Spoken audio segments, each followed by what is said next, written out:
If Buffy the Vampire Slayer had not been created, I wouldn't be alive today. When Buffy the Vampire Slayer was created, I was in elementary school. Now I'm talking about the television show, not the movie. The movie is cute and quirky and really silly, and it's on my shelf, it's in my collection. But I also own all 7 seasons of the series. Now, growing up, I wasn't allowed to watch Buffy, so I never got a chance to watch it on television. I was in elementary school, so I was a little young, and my parents were extremely restrictive of everything that I watched. It didn't matter what it was. They were even critical of children's cartoons. So when I was first exposed to Buffy the Vampire Slayer, it wasn't until I was an adult and living on my own. I had moved out, moved out might be putting it very nicely. An extremely conservative household, I didn't exactly fit in. The first time I watched Buffy, I was a late teenager. 18, 19 maybe. At that point, I lived alone in a tiny basement suite, and I was extremely depressed. And I didn't really have a lot going on in my life. I didn't know what to do. But a friend of mine introduced me to Buffy. Now, in high school, a lot of my friends that I knew were obsessed with Buffy, but again, I'd never been able to watch it. So when my friends were on stage singing in talent shows about he snores and she wheezes and she eats these stinky cheeses, I had no context whatsoever. But finally being on my own and being alone, I got a chance to watch a lot of things that I had never gotten to watch before, like Supernatural, Dark Angel, Buffy the Vampire Slayer, Charmed. The list goes on. There was all these shows from my childhood that I had a chance to finally catch up on and understand the pop culture behind it. Out of all the shows that I started watching, Buffy resonated with me the most. Why? Because here's this strong, independent woman kicking ass. She didn't need a man for anything. And here I was, on my own, living by myself, and just feeling pretty hopeless at this point. But here was a strong female role model that was doing her own thing. Growing up as I did, I didn't have a lot of strong female role models. My mother was a housewife, which in itself is, yes, I know, a very difficult job, so please don't jump all over me for that. She cleaned the house, she raised me and my brothers, she cooked all the meals, she did all the errands, she did everything. And my dad had a full-time job. That's just how it worked in our house. But that's not who I wanted to be. Except that's exactly who I was being groomed to be. My parents are very, very strict conservative Christians, and to them, a woman's place is in the house.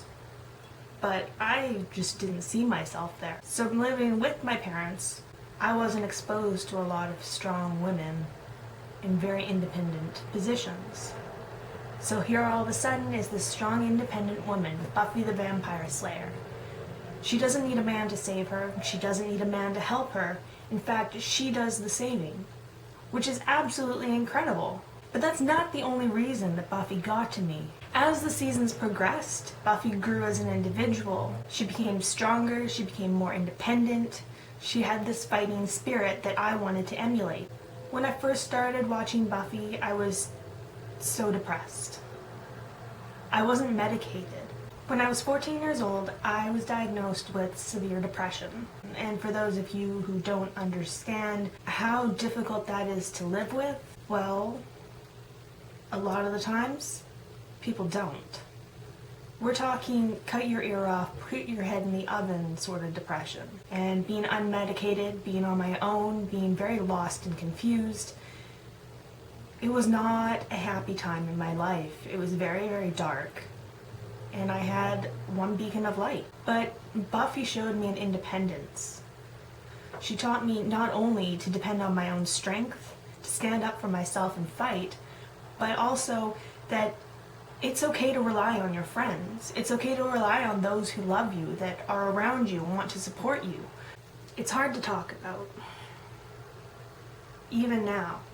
I suppose, well, in the grand scheme of things, not that long ago, but it's still hard to talk about. There was a point in my life where I just didn't want life to continue. I didn't feel like I belonged here anymore. And if I didn't have the example, the strong, independent example of Buffy in my life, thanks to Joss Whedon, I wouldn't be sitting here talking to you right now. I thought about it often. I thought about it every night. I dreamed about different ways to do it and how to just end everything. It's not something I talk about often, but I think it's important because I know there are other people out there like me who are struggling to find their place, to find out who they are, and to find a reason to continue. It's hard. I know it's hard. It's a struggle every day. Even now I'm medicated, and there are still days that I can't get out of bed. There are days that I struggle with even the basic essentials of life. But a strong female role model wasn't the only thing that Buffy had to offer. By the time Tara arrived, I already knew I was different. I had known I was different since I was a kid.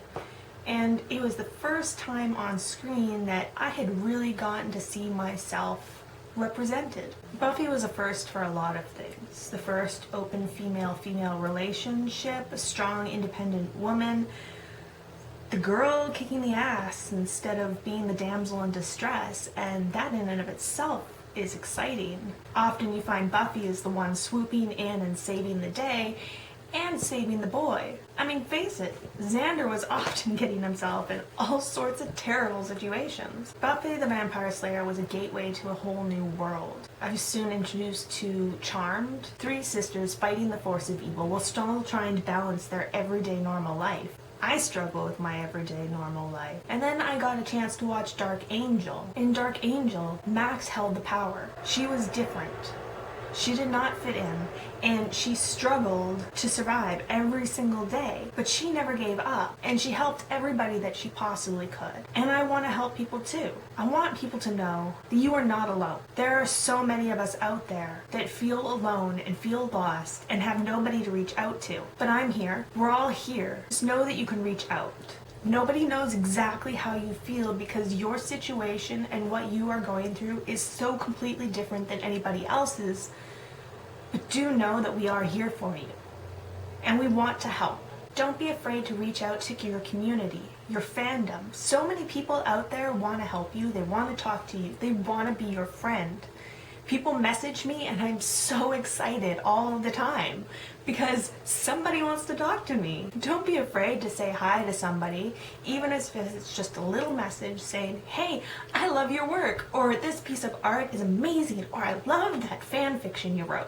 We don't mind. We'll chat with you. We're quite happy to be honest. So just remember, even if you feel alone, you're not alone. There are people out there who care about you and who will support you no matter what. So do Buffy proud and never give up. When Buffy came back to the life after the 5th season, when they changed from the WB to the CW, she was in her own dark place. She knew she was different.